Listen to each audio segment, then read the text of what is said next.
Playing Possum Podcast. Playing Possum Podcast. Playing Possum Podcast. Playing Possum Podcast. Playing Possum Podcast. Playing Possum Podcast. Is everyone's mustache in order? Mine's been quite wily. I feel like I've been watching something where a person is like slowly growing a neck beard. Tell me more. Great British Bake Off, my fave. Mm. One of the guys, like as the season is progressing, his neck beard is just like he can't fill in this part of his beard, but his neck beard is getting really strong. Interesting. Yeah. My landing's gotten more pronounced. Look. But a neck beard is like, your neck beard is not a neck beard. Oh, yeah. No, I know that is. But I was like, look, that gray spot turned into that is nice. Yeah. Grew it myself. Distinguished. Mighty distinguished. Right, Well, hello, possums. Here we are. Hello. Oh my God, all three possums. It has been a while. It has been a while. Kacey, Back tell the in the people where saddle. you've been. I've been away at university. Didn't really go anywhere, but I started school in September to finish my degree, and it's been keeping me away. She was not playing possum, people. It's not playing possum now. I'm doing an interdisciplinary degree, and I'm feeling a real strong urge to like go towards women's studies because I've been taking this really great intro to queer theory class, and it's been real eye-opening, as well as like Spanish 101. So been learning a lot, and it's been stressful, but I'm settling in, and it's really cool because I go to this university that's like right in the middle of Portland, so you're like in the city when you go to school, so it's fun. Nice. Yeah. What have you been up to? Well, I was in the North Georgia mountains for a little bit, and I got to enjoy some fall time up there. It was very nice. Got to see the leaves change, and now I'm back in Southwest Mississippi. Awesome. Yeah. Still trying to wrap up a Magnolia painting, but it's really close. It's really close. Ooh, we're getting a sneak peek. For those of you listening, go to YouTube. BBC exclusive. Go to YouTube to see this. We're so close. If we can just get this corner done, then we're done. Look at that. That is nice. Thanks. So I was not playing possum. I just bit off more than I could chew. So a little overzealous, as does happen. Right. Case in point, the piece behind Catherine as well. This is also a Jamey painting. Which one? Mama's Delftware. Many hours. Yes. So cool. I love that you have an original just hanging around. It's like I have two. She does a lot of art. She does. She's my number one patron. Actually, I have more than that, but two of this kind of style painting. Yeah, she's got a couple things from grad school, collages and stuff. Dope. I'm gonna go pick up my my photographs that are still hanging in that museum in Coos Bay next weekend. So I'm pretty excited about that to like have all this like framed nice stuff around. Very cool. Yeah. Catherine, tell the people what you've been up to. Well, right now I'm just writing out myself a note because I think I have to pick up a piece of art at LBCC that was in the Green Show that I still never went to, but hopefully it's still up. So yeah, that's something I was like, I need a system to like write down when to drop things off and pick them up.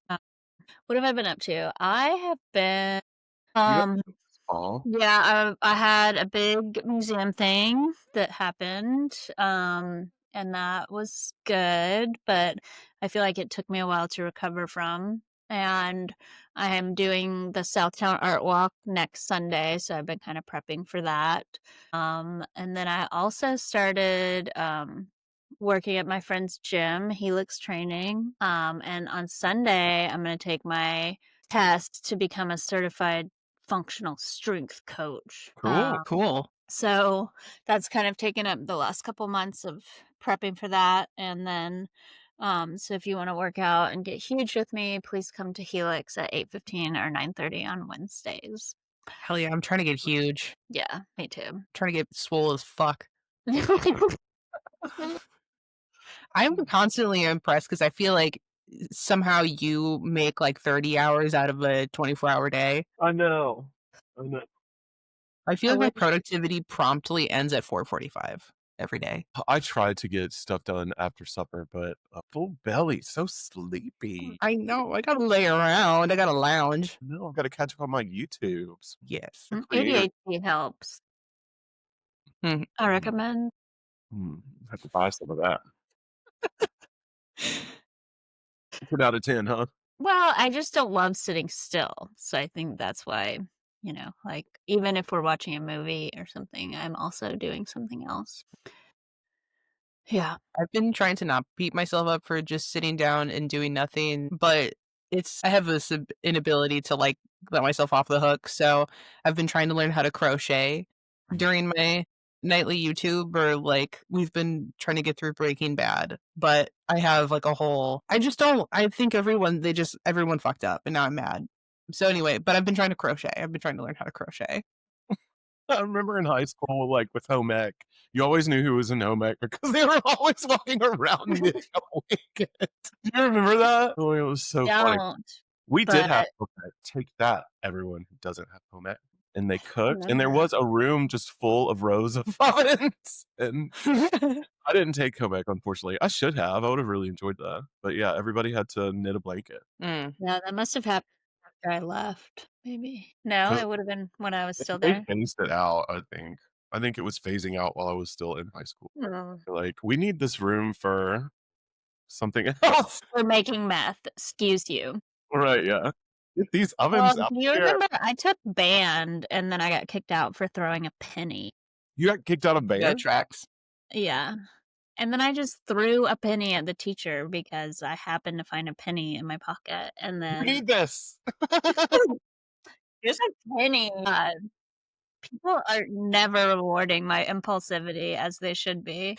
Yeah, I don't know. But yeah, he was not pleased. But he really wanted to kick me out because I chose soccer over marching band. This was at Lakeside? And they wouldn't let you do a sport and marching band, which is so dumb. But yeah, I'm like, isn't your job literally to like encourage kids to like and play music? And he's like, I don't want you to do that because you have another interest. And yeah, but I was really good at trumpet. I don't know if you remember, Jamie, but I knew the Jurassic Park theme song. Let's we Oh yeah, I did know that too. Yeah, I can see it now. Yeah, Frankie and my nephew is playing the saxophone, and so it tickles me because he's always carrying around a big ass instrument. You know what I mean? Didn't you have like a big old black case for it for the trumpet? Yeah, Yeah. yeah.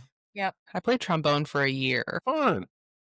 Yeah. That's big. That's bigger than a trumpet. Yeah, it was pretty big, and then I just kind of, like, refused to learn how to read music, so, and it was just gross because you have to clean out those spit valves, Oh, yeah. It That is. and as we were talking off the pod, I'm just disgusted by everybody else and including myself, so it was hard. I quit. Yeah. I was not as interested in continuing because my trumpet teacher's neck, like he had blown out the muscles or something. So whenever he played the trumpet, like his neck also inflated. And I was like, I don't The want that to fuck? happen to me. So pass. I wish I had learned piano or something though. Like Jamie knows piano, and I feel like that's such a I useful loved my skill. piano teacher too.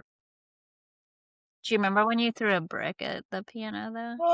I didn't throw a brick at the piano. I threw a brick at my brother. I know. He And just I dodged missed the brick. him and hit the piano. Yes. Ugh. They He love was how so that story mad. with nephews too, and I'm like, yeah. Have you met your dad? You would throw a brick at him too. I can't remember why, but I do remember that I was there and your dad was like, "I think you should go home." And I was like, "Me too. I have to Yeah, you go. and Sarah were both This there. Yeah, Gotta leave. I have to go." the Blues were playing in the backyard. My brother came over and was mean to me for about something, and then he pushed me down, like in front of Yeah. him. I was like, not in front of my friends, and he's like, you better run. And I picked the closest thing next to me, which was not you or Sarah, but it was a brick. And I can still see it all happening in slow motion. Yeah. It was a poor choice, and they still bring it up, like I said. I'll be right back. And sadly, there is a little scuff on my. Yeah. Just it's Wow. memories. Memories. I thought that like we could make it a teachable moment, the first time that it came up, but they were recounting it in an ugly way, and So I threw another brick. Oh my gosh. I know. Yeah, I get so mad. My brother knew how to push all of my buttons. I think that's the point of siblings. Speaking of bricks, I don't know. I'm just going to transition awkwardly and talk about, so we're going to wrap up our first season of Oh, playing it's been a awesome year. podcast. Uh, yeah, we've been doing this for 1 whole year. Yes, yes. Well, a little bit longer if we count the very inception. Yes, like when we recorded episode 1 17 times. Yeah. yes, and thank y'all for following along this year. We've had a lot of fun doing it, and don't disappear on us. We will come back with a season 2. Yeah, and we got to talk to so many cool people, which was a lot of fun. Yeah, And so many hopefully of next our season, guests. yeah, hopefully next season we have like a bunch of cool people, maybe even some returning people would be interesting. I think. Yeah. Get that follow up.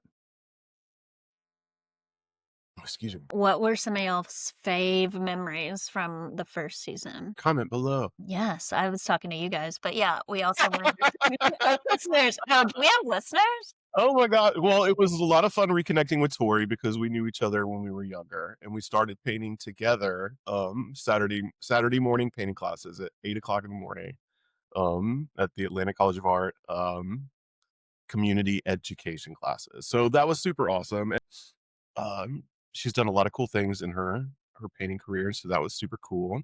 Of course, I loved my cousin Carrie joining us. Carrie is always moving in a dozen directions. Exciting to see where her creative efforts go.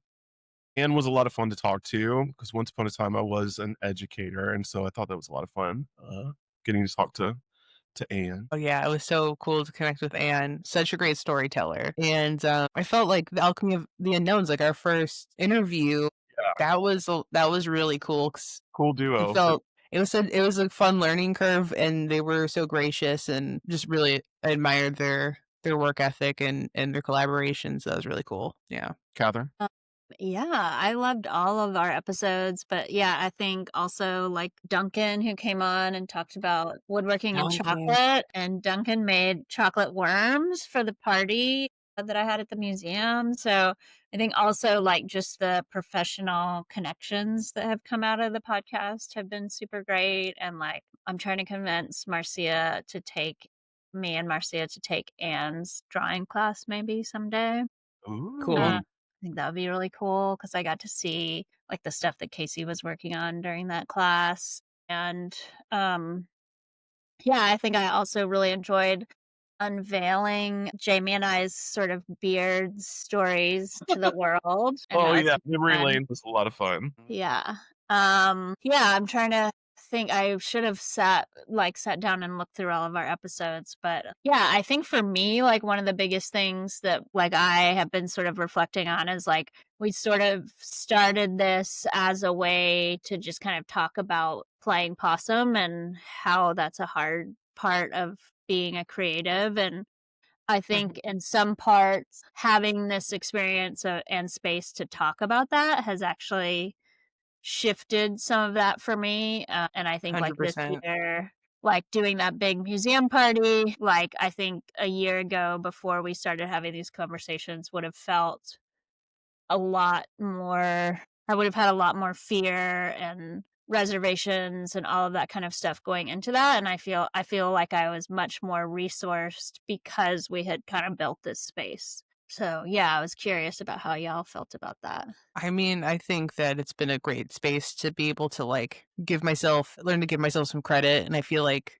it was an opportunity to learn that like I am much more capable than I've been giving myself credit for. I think that's one of the biggest takeaways. Because like you were saying with like a year ago, you don't know if you'd be able to have done that show. Like I feel similarly to have been starting to finish my degree again. Like I was like, oh, but it's like so scary. Like everyone there's going to be so smart, and I can't do it. And I think just like feeling like I was competent enough in one area gave me like enough confidence to like go do the thing. So it's been a big booster of self-confidence and morale. Nice. Yeah, it's definitely been nice talking to other creatives. You don't feel like, don't feel like the only person that, what's the word exactly, has frustrations with my creative output and stuff like that. Mhm. And so, yeah, I would say one of my sort of areas that I've improved in was like sneaking in 30 minutes here and there. Like in my mind, I guess I would always approach like a work day as like you need to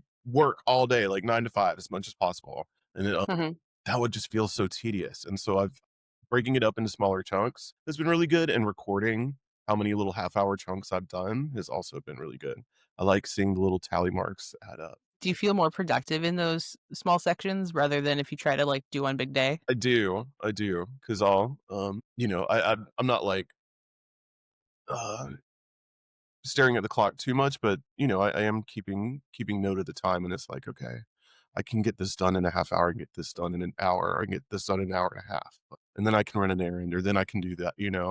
And it also makes the other stuff that I need to do in a day seem less of a bother because I'm gonna have to stop and start and stop and start and all of that. So yeah. So yes, I'm feeling more productive. It sounds like you're also, prioritizing that to, like, the before you do other things, like run out of the house. Mhm. Yeah. Yeah, it's been super helpful to break it up and not think of it as, like, just a marathon, one really long work day. Yeah. It gets so tiresome, and then you're like, "I don't wanna do this again." Like, I I or know. it feels It's like like, I oh, no, need it's like, I need to work all day, but it's like, can I really paint for the next 9 hours? I don't know. I And would no like to, is but the I don't answer. know. I can't. For sure. I feel like also just to that just resonated with me because I feel like one of the big like lessons I learned for myself in the last year was just like learning to say no. Like learning like when I don't have like the bandwidth to do stuff because I think my knee jerk reaction is to be like yes. And then when really it's like I'm already overwhelmed, I can't. So I think that was like a big learning thing, like just capping not just like how much I can do in one session, but how much I can do just with like my total amount of bandwidth. Yeah, I think that's true for me too. Like, where I think just even looking into this next year, I had a long conversation with Marcia about like teaching and like what I want to teach. And, we kind of talked about it. And I was like, okay, I'm gonna do this, this, this, and this. And then like she didn't really say anything, but I was like, wait, maybe this is too much. And she was like, yeah, I was kind of thinking. And like, but like I think having an understanding, like I think even like talking about this stuff, I feel like helps me realize like how much time and energy and effort goes into everything we do. And like versus like just sort of like putting off and being like, oh yeah, like that's just marketing or that's just teaching and I can do that whenever versus being like, oh, like if I'm gonna like maybe I just bring in one new class a year because teaching a new class, even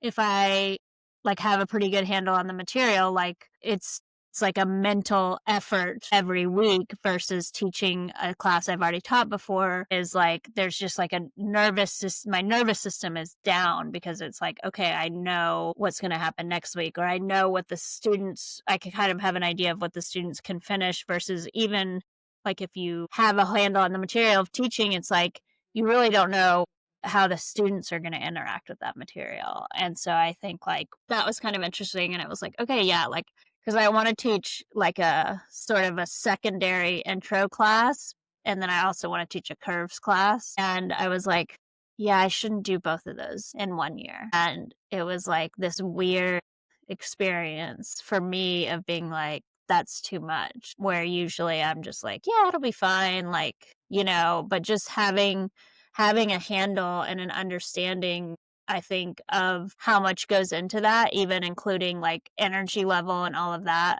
because we've had these conversations, was like really helpful for me to then sort of make a projection of what next year will look like. And like next year, like I really want to protect Tuesday and Friday are like my shop days to work on my stuff. And like I've been like working towards having a schedule that really protects those 2 days and like just being like saying no to everything else, even though it's hard, right? But it's Yeah. like, if it's really easy to schedule over that if you don't protect it. I feel like that's directly related to conversations we had early on in our time this first year where we're talking about like comparing ourselves to, or like at least I'll speak for myself because I don't remember the conversations verbatim, but I remember us talking about like, well, how often do we do this? Because in order to gain an audience, in order to gain a following, you have to be online so much, producing so much with the social media. And at some point, I think we all started to realize we're not that interested in doing social media. We're not that interested. We're all busy also wanting to do our own work. And that eventually we kind of settled into where like the podcast was secondary to our own practices and not putting like another job on top of all the things we have to do outside of doing the thing we want to actually do, which is make art. Yeah, and how do y'all feel about the schedule? Like every couple of weeks it's not too intrusive, and gives you just enough time to be away to look forward to the next one. Yeah. I would love if someone was like, I volunteer to be the editor. So if any listeners out there like need some experience, like hit us up. Yeah. I don't know about you guys, but I don't like editing. I don't mind it. I had this conversation with Catherine a while back this fall since while you've been back at school, and I didn't realize that I was doing one of the most pointless edits of all time. I was correcting all of the dialogue. I was going through and editing and changing names and all of the captions or whatever. And I finally watched one that I edited and then posted to YouTube or whatever. And I was like, wait a minute, I corrected that. Wait a minute, they spelled my name wrong. Like, holy shit! I wasted hours of going through edited podcast and editing the captions, like correcting the names of spelling, or changing the words, or doing whatever, not realizing, wow, none of this information transferred to any of our platforms. So that's been, and now I feel like I can get one out. Whereas before I was like, this is tedious as fuck. And I'm really glad that it's someone else's turn to do this as soon as I get it done. So yeah, now that I know I don't have to do that, it's not as overwhelming. I've gotten it down to about 2 hours. Right. So, Yeah. I feel like mine comes from like a place of I just want to like I've already had this conversation and I want to like have a new conversation, mm-hmm. Yeah. Oh, I don't know. Like some of the Beards episodes, like I've gone back and watched like right after and just Oh yeah. I love that. I feel like this is one thing I think like, and I think that Amy Clem episode was really good, hearing about how Amy kind of has designed her life based on what she wants to do, not what the expectation is and all of that. But I think, it took us some time to sort of figure that out, like you were saying, of like, oh, do we want to do social media or any of that? But like, even just like you had to download how to use all these platforms and edit. And it took a couple months for like Jamey and I to get up to speed. But like, I feel like now we are at a place, and I think like I would recommend this if you're doing a collaborative project with people, is like adding redundancy where everyone can do everything, because then when someone is burned out or needs to step away or whatever, like that we are not relying on that person to do everything. And I think like that was something Jamey and I said, like when we started learning how to do this, we were like, holy shit, Kacey has been doing so much, and like at the beginning you were really doing so much yeah. And so I think now we are at a better place. And like, I think too, I can't remember who it was we were talking about this, but like also making it equitable versus equal. Like if someone really hates a task, but someone else doesn't mind it, like maybe it's okay if you don't do that task, but that you need to know how to do it. Like, and I think that's a really key thing for keeping something sustainable. And I think to me, like that's the thing I want to talk about this season, wrapping up this season. And part of our decision to do that is wanting to keep this sustainable. And like, we're like, okay, this feels like a good stopping point and for us to take a break, versus like being panicked and being like, we need to keep our listeners and keep producing content.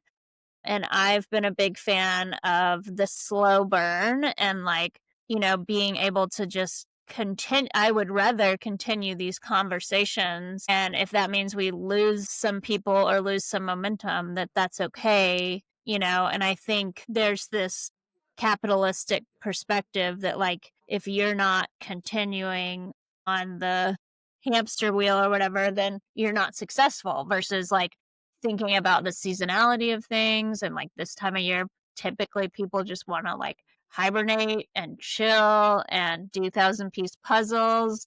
And like that's okay. And like that we don't, like if we push through that, it's more likely that we'll burn out, versus like if we honor that and then take some time for reflection and actually be like, what went well this season, and what did we like about it, and what do we want to bring forward, and what was hard about it, and maybe what are the things we want to let go of. And I've done that a lot with my business partners at the shop, and I think that has led us to continue to build the business that makes us happy and want to do the work versus feeling tied to what we think people might want, right? Which you never really know, and you can't make everyone happy anyways. Completely. And I mean, correct me if I'm wrong, but I feel like since we started talking about this, we started the project, and to now, I feel like, at least for me, I guess what I'm wanting out of it, or like what I think feels more natural, is that like this has turned into somewhat of like a public affinity group or something, where it's like, let's talk about what, we need help with, and like how other people are doing stuff so that we can be better at what we're doing, instead of trying to, I felt like, oh, well, we're going to like make money doing this. Like, this is going to be the new job, kind of thing. Or like, it's going to be, because that's how everything's supposed to go, right? Like you mentioned capitalism, like all of our time has to be used for monetary gain, but maybe like maybe what I actually am hoping to find out of this is just, yeah, like an affinity group, like a coalition, like support on like, artists making art and pursuing, stuff. Yeah, I got a lot out of our guests in that respect. Absolutely. I mean, I have an Anne McGrattan quote on a post-it next to where I work, and I'm gonna bring it on home, Anne. Thank you, because I've already put all this much time into it. Yeah. Even the 80% point, I'm past 80. I'm like at 87%. So, or That's maybe so even great. 90%. So, yeah, we've gotten lots of great little nuggets out of all of all of our guests. I'm appreciative of that. So I don't know that I anticipated that. I was so worried about our interviews at first, because I thought, I was like, okay, we've got to ask probing, interesting questions, right? We've got to be sparkly and effervescent. Yeah, at the end of the day, all we really needed to do is just ask people to tell us about their practice and what's helpful for you, what holds you back, and we've had some really great conversations. I would love to hear about what you hope for season 2, either of y'all. Well, I look forward to talking to some more creative folks and a little bit more of that camaraderie. Catherine and I had talked about continuing some of our beard stuff, because we've got some more in the hopper that have not been read yet. So would like to do that as well. What about y'all? Well, I think one of the things between now and then, I'm going to be working on my Substack, which is called Sketchy at Best, which Possums helps me name, which I much appreciated. But just writing practice, storytelling practice, and going through school again. I'll be and also running up to getting married. So there's a lot of things kind of on the plate for the in between. But I think if I'm thinking about what I want Plain Possum to be, is I think connecting, networking, downboardage. Yeah. So a little bit more of the same of what it ended up being, I think, for me. Yeah. What about you, Kat? Yeah, I've been thinking a lot about professional development as an artist and how nobody fucking supports us to do that, so we have to make it ourselves. But I just went up and took this class from this really amazing artist, Seth Rolland, who taught coopering, and I did get a scholarship from the Guild of Oregon Woodworkers, and that was kind of my argument, is like, it's like going to a conference for like, someone who wears a suit and is in a business or something, or even Marcia goes to conferences and their work pays for that, right? But like for us, like there's no one above us helping us, paying for us to do professional development. And so I think for me, I've gotten a lot of professional development of building relationships, from playing possum, and hopefully other, our guests have gotten that too. And I think that is a big piece that I want to bring into season 2, is like thinking about supporting professional artists. And like, that's a piece I want to sort of bring into also, Highland Woodshop, of like, I don't think it's part of our mission, but I do think it's a big value of ours, is like supporting professional woodworkers. And I think when we sort of think about ourselves as someone who needs professional development and what that would look like, I think then, more can come of that. Like for me, once a year, I try to take a 5-day class from someone who just knows a lot more than me about woodworking. And like that infuses my practice with creativity. I usually meet people. I make connections. Like when I was up there, I sort of mentioned to the guy who runs the education department that I would like to assist on a class. There's a marketry teacher coming, and like, just these opportunities arise from that. But I think people are hesitant to invest in themselves that way because you don't necessarily see the payback, immediately. And there's, if you're in another job or you come from another field to being a practicing artist, you're used to that kind of professional development being funded by somebody else. And so figuring out how to fund that yourself or create that yourself, I think is super important, and how we can sort of build that ourselves as a community to help each other sort of reach that is interesting to me to think about, because I think it does feel like we're on our own a lot. So yeah, and like especially now when like all the grants and scholarships and all that are being taken from the arts. So if you're wondering how you can help your local artist, send them to a class, a professional development class. No, I don't know. But yeah, I think, think about creative ways to build that for yourself. Uh, and let us know how we can help create that, as this consortium of artists, like, because I think that was always been a goal for us for playing possums. That's me on my soapbox. Bringing artists together. Mm-hmm. What was that worm you were showing off? This one. So I made this in the class for those of you listening. It's a segmented worm made out of Douglas fir. But I made this just because I kind of wanted to learn how to cooper something that went like both directions and kind of was freeform. And then the education director walked by and he knows about my worms. He's like, "Did you make a worm?" Honestly, I did not plan for it to be a worm. And then I was like, "I did make a worm." And then I just put a worm face on it. So I think I'm going to cut it in half, and then I'll have Harriet, Janet, and Worm. Sheila. Nice.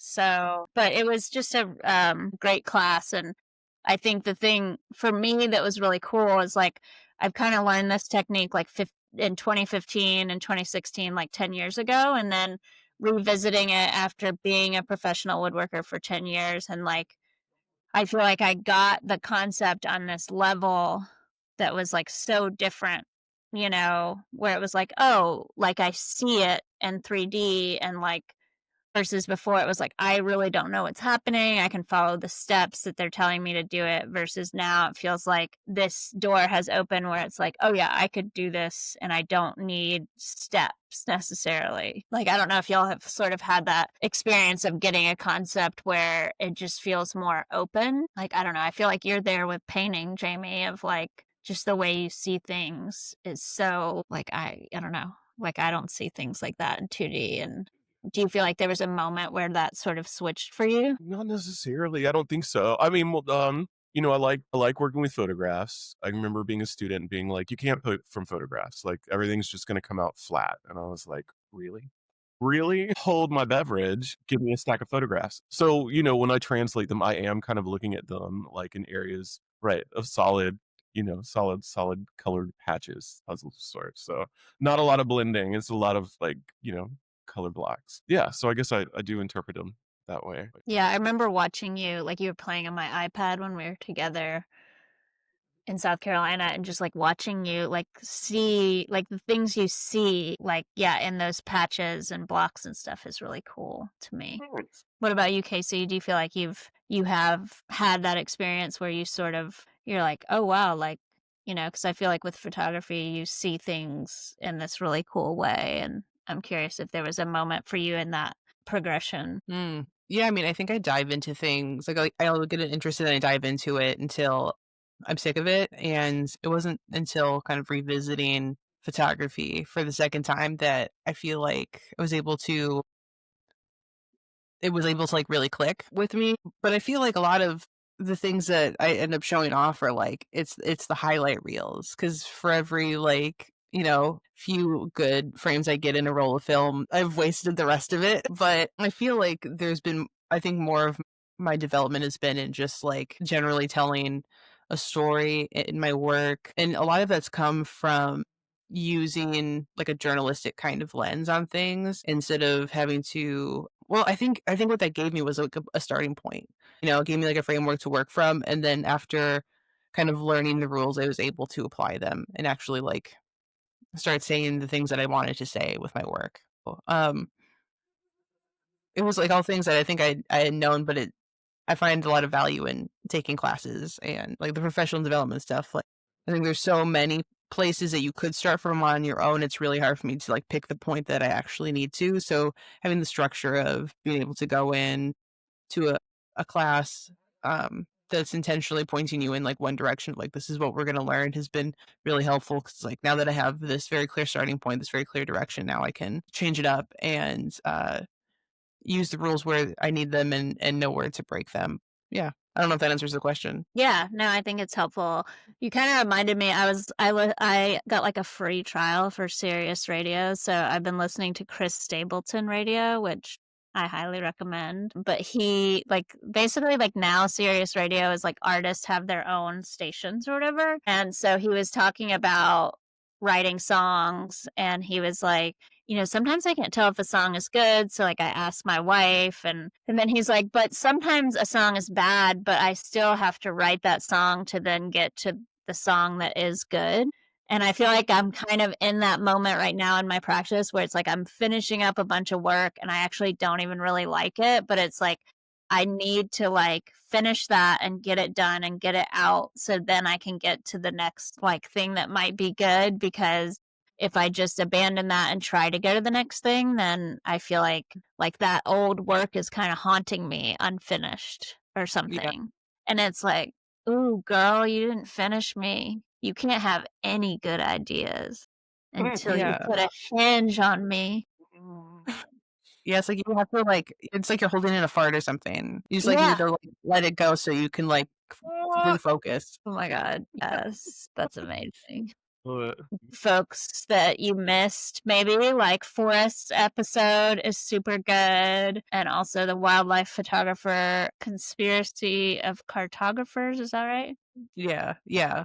Landscapes. Yes, landscape. Yeah. yeah. So, yeah, some great, and like early on we had Tori on, and so for our new listeners, we're gonna re-release some of those episodes for you to consume during our break, and we will be back for season 2, and we will do a like a lead up to our season 2, and so be sure to get our newsletter to sort of hear about that, which if you go to playingpossumcollective.com and you scroll down, there's a way to subscribe to the newsletter there. And I think we also have a link in the show notes. But yeah, we'll miss our possums, but we will dust off our musk in a few months and come back. And yeah, feel free to play possum in between, or feel free not to.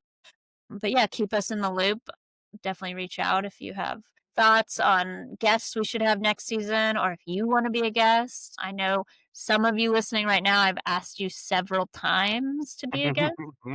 Stop playing possum. Stop playing possum. All right. Toodles possums. Bye. We'll see y'all in season 2. E